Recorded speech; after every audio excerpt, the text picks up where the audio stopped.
Hello. Now that first semester is over, it is time to start our favorite thing, doing report cards. So I quickly wanted to explain to you how to do it. It's super easy. So I'm going to go in Kayla Blumen's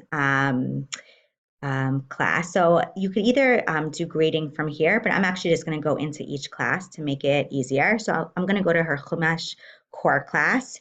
So I'm going to actually show you what it looks like for anyone who has a midterm, and then I'm going to log into Rabbi Jaffe's class to show you what your grading is going to look like if you do not have a midterm. So just like for progress reports, you're going to go to the grading tab, and it's automatically going to go to the progress report grade plan. So you actually have to scroll down to go to the first semester grading plan. And as you can see in Chumash, there is a midterm grade. So you're just pretty much going to put the grades in. You're going to put in the midterm grades. And then all you need to do is click add to put in comments. If you choose to add like more of a generic comments, you can click add to all and write a generic comments for all of them. And then once you're done, it's very important that you click review. You could click review all, and then all of them will be reviewed.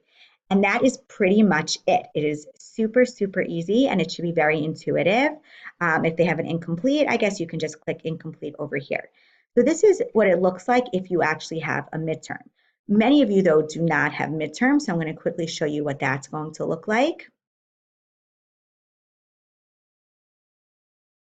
Okay, so Rabbi Jaffe does not have a midterm, so I'm going to go into his halacha class, or you could actually go to here, full year.